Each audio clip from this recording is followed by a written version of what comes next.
I'm about to go on a Chris Eubank Junior rant. It won't be the first. It probably won't be the last. Um, just for people who are new to the channel, I've got a few new subscribers, which I'm very grateful for. Um, Let me start by saying that last year, Chris Eubank Junior versus Billy Joe Saunders, I was very, very strong on Billy Joe Saunders throughout. I was completely confident of Saunders getting the win. Eubank, to be fair to him, performed with a lot of credit and actually did considerably better in that fight than I had anticipated he would do. At the end of the fight, I had a new respect for Chris Eubank Jr. I thought he showed real heart, real toughness, and I thought, he was so unprepared for that fight in terms of the level of opposition he'd been in with before. It wouldn't have surprised me at that point if he had sort of rebuilt himself and, come again and be the next great big thing. I didn't even rule out Eubank Junior beating Saunders in a rematch at that stage. There were a lot of things to work on for Eubank Junior following on from that fight. There are a lot of issues I had with him and the way he performed in that fight, and I think there are a lot of adjustments he needed to make. Talking about the most obvious ones, the first is defence. I mean, the guy was so open defensively. Billy Joe could barely miss with his jab in the opening few rounds.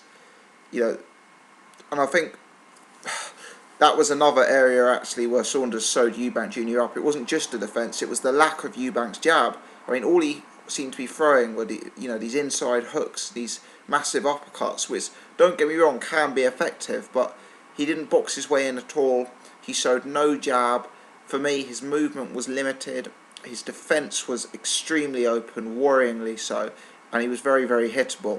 I think, finally, the thing I'd talk about was accuracy. Actually, that won't be the final thing. Accuracy was another one. The guy was swinging, missing wildly. Often his big hooks were missing Saunders by half a foot.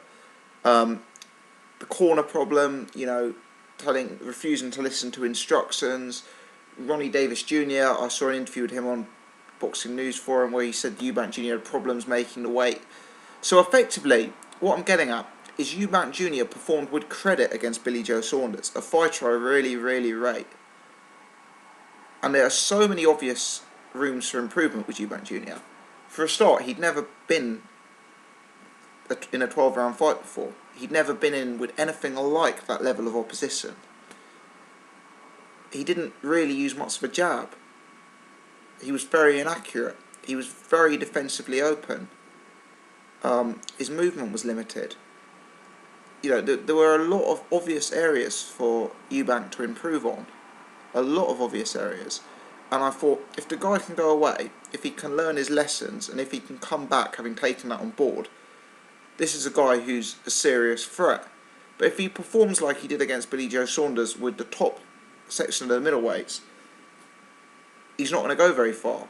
Because if he keeps getting hit like that, an elite puncher like a Lemieux or a Golovkin will hurt him. Or if he's that sort of one-dimensional, if he can't jab his way in, if he can't use movement, if he just sort of plods forward, can only, very front foot heavy, a really skilled boxer and mover, someone like Hassan and Dam and Jikam, someone like that's going to box rings around him like Hassan recently did with Curtis Stevens.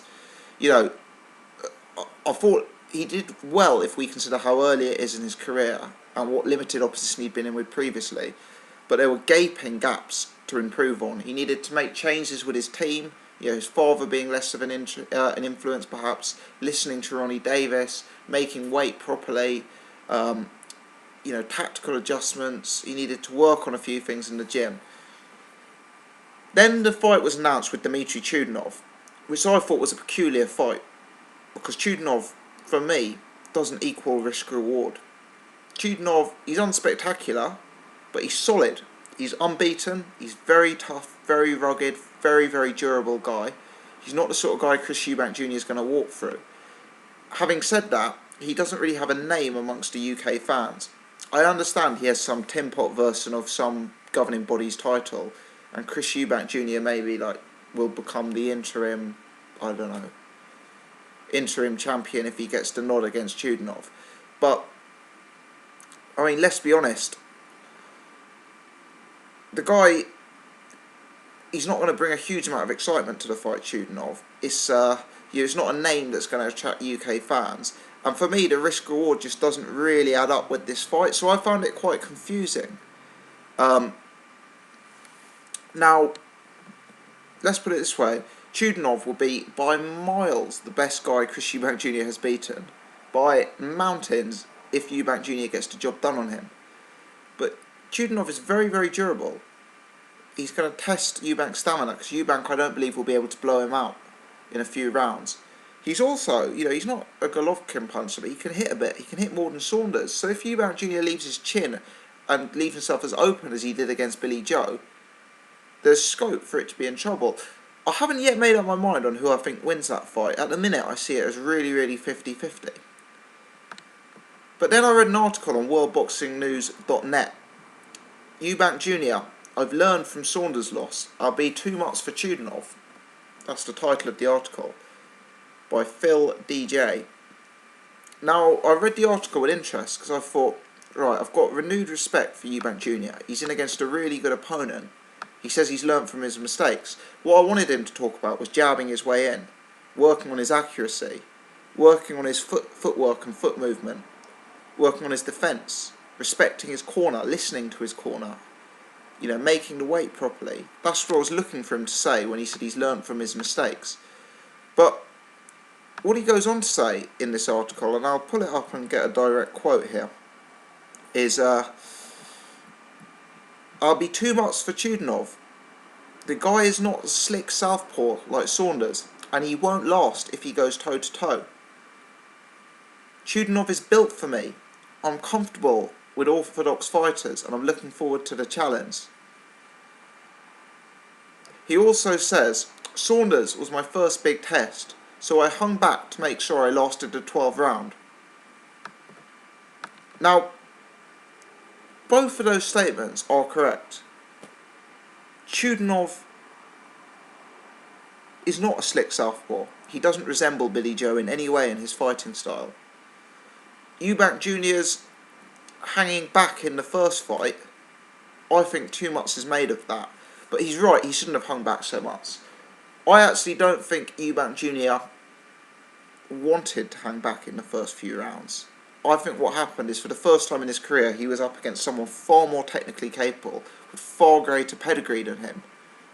And I think what happened is he was not used to the hand speed, not used to the footwork, not used to the angles, not used to the jab, and it took him a few rounds to adjust to that, as Billy Joe started to tire as well. So I don't really buy into this theory that the reason he lost that fight was because he started too late.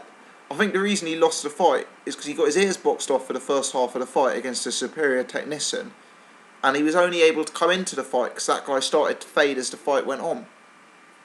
So he's already saying, if Chudinov stands toe-to-toe with me, he's going to get knocked out. But for me, that is really not how Eubank should be looking at this fight.